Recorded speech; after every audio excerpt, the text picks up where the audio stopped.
वडोदरा शहर सहित राज्य भर में एक बार फिर कोरोना वायरस का संक्रमण विस्फोटक बनते हुए गंभीर रूप से बढ़ावा हो रहा है। जहां चुनावी माहौल और धार्मिक यात्राओं के आयोजन के बाद अब ये संक्रमण तेजी से बढ़ते हुए सरकार द्वारा अब ये वायरस की गंभीरता को समझने के साथ कल यानी कि 17 मार्च से रात्रि कर्फ्यू का समय बदलाव करते हुए रात्रि 10 बजे से सुबह 6 बजे तक किया गया है। वडोदरा शहर समेत राज्य भर में चिंताजनक रूप से कोरोना वायरस का संक्रमण बढ़ रहा है। चुनावी माहौल और धार्मिक यात्राओं के बाद अब ये कोरोना वायरस का संक्रमण विस्फोटक बनने के साथ तेजी से पॉजिटिव दर्दियों की तादाद में भी बढ़ावा हो रहा है। चुनावी माहौल पूरा होने के साथ ही कोरोना का संक्रमण चिंता रूप से बढ़ने के साथ राज्य सरकार द्वारा भी अब रात्रि कर्फ्यू के समय में बदलाव किया गया है, जिसमें 17 मार्च से 31 मार्च तक राज्य सरकार द्वारा अहमदाबाद, सूरत, वडोदरा और राजकोट में रात्रि कर्फ्यू का वक्त बदलाव करते हुए रात्रि के 10 बजे से सुबह 6 बजे तक किया गया है। पिछले कई दिनों से कोरोना की स्थिति गंभीर रूप से बढ़ रही है। ऐसे में लॉकडाउन पार्ट 2 होगा, वैसा भी अब नागरिकों को प्रश्न सता रहा है। जहां भयभीत वैसी प्रजाजन मीडिया कर्मचारियों को भी इस बारे में सवाल जवाब कर रही है। रात्रि कर्फ्यू का बदलाव बढ़ावा करने के साथ राज्य सरकार द्वारा अब ये नियमों में भी कड़ापन लाया गया है। कोरोना वायरस की महामारी अंतर्गत पिछले साल 3 महीनों तक नागरिकों ने कड़े रूप से लॉकडाउन का पालन किया था, जिसके बाद राज्य सरकार द्वारा तबक्कावार अनलॉक करने के बाद लोगों ने भी तमाम रूप से पालन किया। तो वहीं स्थानिक स्वराज के चुनाव के प्रचार और पड़घम के साथ ही एक बार फिर सरकार ने ही कहीं न कहीं कोरोना वायरस के संक्रमण को फैलाने में ढील रखी हो वैसे माहौल बनाए थे। चुनावी प्रचार, रैली, आम सभा तथा विजय सरघस के साथ कोरोना वायरस की महामारी अंतर्गत कोविड-19 की गाइडलाइंस का सरेआम सरकारी नेता से लेकर विविध सरकारी अधिकारी और लोगों ने भी सरेआम भंग कर उल्लंघन किया था। परिणाम स्वरूप चुनावी माहौल खत्म होने के साथ ही कोरोना वायरस की मानो भर्ती आई हो वैसे माहौल बने हैं, जहां एक बार फिर कोरोना वायरस का संक्रमण विस्फोटक बनते हुए सरकार या प्रजाजन जिम्मेदार है, वो भी एक गंभीर सवाल बना है। तो वहीं रात्रि कर्फ्यू का वक्त बदलाव किसकी बदौलत भुगतना पड़ेगा, वो भी गंभीर सवाल बनते हुए कहीं ना कहीं लोगों में भी सरकार को ही जिम्मेदार ठहराने की चर्चा ने जोर पकड़ा है। तो वहीं वजह चाहे कोई भी हो, लेकिन अब ये कोरोना वायरस के संक्रमण को जड़ मूल से नाबूद करने के लिए और कम करने के लिए सरकार के साथ लोगों को भी उतना ही समर्थन सहयोग देना पड़ेगा। जहां आने वाले दिनों में एक बार फिर लोगों को कोरोना वायरस की महामारी अंतर्गत गाइडलाइन का कड़े रूप से पालन करते हुए ये संक्रमण को हटाने के लिए मुहिम छेड़नी पड़ेगी।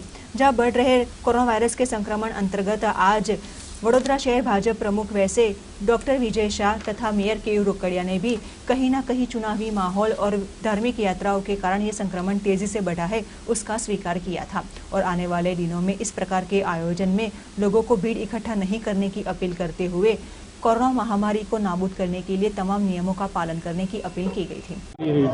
प्रमुख साहब ने पूछता कि भाई इलेक्शन पची है शिवजी की सवारी पची आंकड़ा वधी रहे એમને એવું કીધું કે હું લોકોને અપીલ કરું છું કે આવા કાર્યક્રમોમાં ના આવે। તમારું શું કહેવું?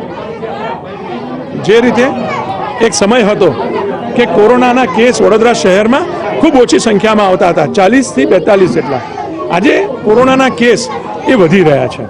આશરે 65-70ની સંખ્યામાં આજે જ્યારે રોજ કેસ આવતા હોય અને સ્વાભાવિક રૂપે જ્યારે આ ચિંતા તંત્રના મનમાં પણ હોય તો અમે તંત્ર તરીકે લોકોને અપીલ કરીએ છીએ કે માસ્ક પહેરે, સોશિયલ ડિસ્ટન્સિંગનું પાલન કરે, વારંવાર સાબુથી હાથ ધોવે અને સેનિટાઈઝરનો પણ યોગ્ય ઉપયોગ થાય।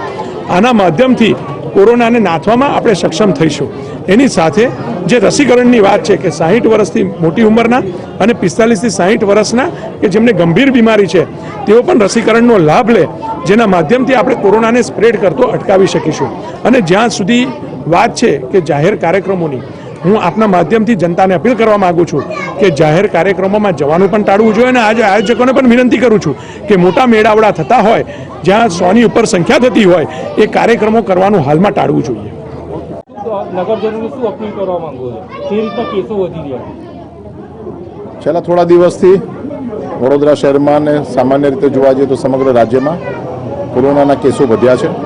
કોરોનાના કેસો વધ્યા છે એનો મતલબ જ એવો છે કે એનો વ્યાપ પણ વધ્યો છે। ત્યારે સોશિયલ ડિસ્ટન્સ જાળવીએ, આપણે માસ્ક પહેરીએ અને કોરોનાના સંદર્ભમાં સૌથી અગત્યનું કોઈ પરિબળ હોય તો વેક્સિનેશન છે।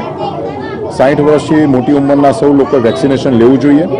ભારતીય જનતા પાર્ટીના કાર્યકરો દ્વારા પણ આ અંગે કામગીરી કરવામાં આવી રહી છે। અને સમગ્ર વિશ્વમાં એકમાત્ર દેશ એવો છે કે જ્યાં વેક્સિન જ્યારે મફતમાં ઉપલબ્ધ હોય ત્યારે 45 વર્ષથી વધારે ઉંમરના જે લોકો કોઈ બીમારીથી પીડાતા હોય, 60 વર્ષથી વધારે ઉંમરના સૌ કોઈ લોકો વેક્સિનેશન લઈ અને જે રાજ્ય સરકાર, કેન્દ્ર સરકાર કોરોનાની સામેની જે લડત છે એ લડતમાં આપણે પણ સહયોગી થવું જોઈએ. સાહેબ, જે રીતની વાત ચાલી રહી છે, લોકોમાં એવી ચર્ચા છે કે ઇલેક્શન પછી કેસો વધી રહ્યા છે અને શિવજીની સવારીમાં જે રીતનું યોગેશ પટેલ દ્વારા નિવેદન આપવામાં આવેલું કેટલું યોગ્ય ગણાય? સામાન્ય રીતે કોઈ પણ પ્રકારના કાર્યક્રમો હોય, જે કાર્યક્રમોમાં મોટી સંખ્યામાં લોકો એકત્રિત થતા હોય ત્યારે આ પ્રકારની ઘટના બનતી હોય છે. ભૂતકાળમાં દિવાળીના સમયગાળામાં પણ દિવાળી પૂરી થયા પછી 5-7 દિવસમાં આ રીતે કોરોનાના કેસો થોડા વધ્યા છે. એ જ રીતે ઇલેક્શનમાં ચૂંટણી પ્રચારના કારણે પણ કોરોનાના કેસ વધ્યા છે.